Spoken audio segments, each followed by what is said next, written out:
Assalamualaikum warahmatullahi wabarakatuh. Perkenalkan, saya Berlian Rahma Anjani dari Departemen Manajemen Bisnis dengan NRP 5031251058. Pada kesempatan kali ini, saya akan mempresentasikan hasil analisis saya berjudul Analisis Relevansi Teori CATS terhadap Manajemen PT Prima Food International serta dampak Artificial Intelligence terhadap praktik manajerial. Presentasi ini berfokus pada bagaimana teori manajemen klasik dapat diterapkan dalam dunia kerja nyata, serta bagaimana teknologi modern seperti AI membantu meningkatkan efektivitas manajer di perusahaan. Manajemen pada dasarnya adalah sebuah proses mengatur sumber daya, baik manusia, material, finansial, maupun informasi, secara efektif dan efisien untuk mencapai tujuan organisasi.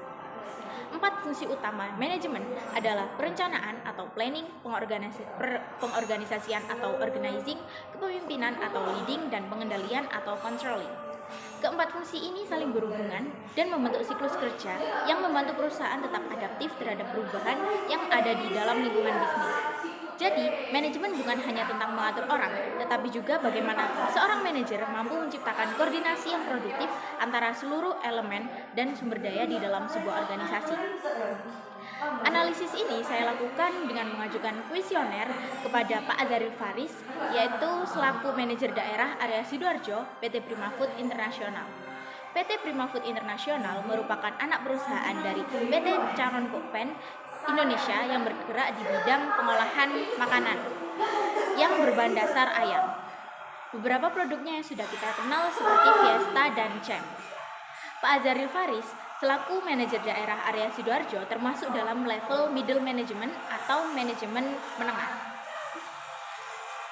Posisi beliau menjembatani antara manajemen pusat dan operasional lapangan, memastikan strategi perusahaan dapat diterapkan dengan efektif di tingkat daerah. Dalam menjalankan peran, Pak Azharil menerapkan keempat fungsi manajemen dengan sangat baik. Dalam perencanaan, beliau memberi skala 5 dengan contoh nyata, yaitu kegiatannya menyusun target penjualan dan strategi distribusi. Kemudian dalam pengorganisasian, beliau memberi skala 5 juga dengan membagi wilayah kerja dan mengatur koordinasi antar divisi. Kemudian dalam kepemimpinan atau leading, beliau memberi skala 4 dengan bukti nyata, yaitu memberi motivasi dan pembinaan kepada tim. Namun beliau juga menyampaikan bahwa terkadang beliau belum bisa sepenuhnya memotivasi timnya. Nah, yang terakhir yaitu pengendalian atau controlling.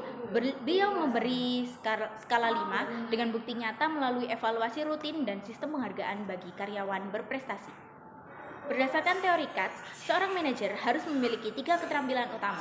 Yang pertama yaitu technical skills atau kemampuan teknis dalam memahami proses kerja. Kemudian yang kedua ada human skills, yaitu kemampuan berinteraksi dan memotivasi tim. Dan yang ketiga ada conceptual skills, yaitu kemampuan berpikir strategis dan menyeluruh. Dari hasil wawancara, Pak Azharil menunjukkan dominasi pada human dan conceptual skills dengan skala 5/5. Terlihat dari cara beliau membangun komunikasi positif dengan tim sekaligus menyusun strategi pemasaran jangka panjang. Selain kemampuan manajerial, PT Prima Food juga sudah mulai mengintegrasikan Artificial Intelligence atau AI dalam kegiatan operasional. AI digunakan untuk forecasting permintaan, yaitu dengan memprediksi tren penjualan agar strategi distribusi lebih tepat sasaran. Kemudian pada aspek logistik, AI membantu menentukan rute distribusi paling efisien, mengurangi biaya, dan meminimalkan risiko berlebihan atau kekurangan stok. Selain itu, sistem AI juga mendukung analisis data real time di mana manajer dapat langsung memantau performa penjualan dan stok barang tanpa harus menunggu laporan manual. Dengan adanya AI, fokus manajer kini beralih dari tugas administratif menuju analisis strategis yang tentunya meningkatkan produktivitas dan kecepatan pengambilan keputusan. Dari hasil analisis ini dapat disimpulkan bahwa keberhasilan seorang manajer sangat dipengaruhi oleh kombinasi antara fungsi manajemen, keterampilan berdasarkan teori CATS, dan pemanfaatan teknologi AI. Pak Azharil menjadi contoh nyata bagaimana seorang manajer menengah dapat memadukan kemampuan interpersonal dan konseptual dengan dukungan teknologi yang ada seperti AI untuk mencapai efisiensi kerja dan efektivitas organisasi. Pada akhirnya, kolaborasi antara manusia dan teknologi menjadi kunci penting dalam menghadapi tantangan manajemen modern.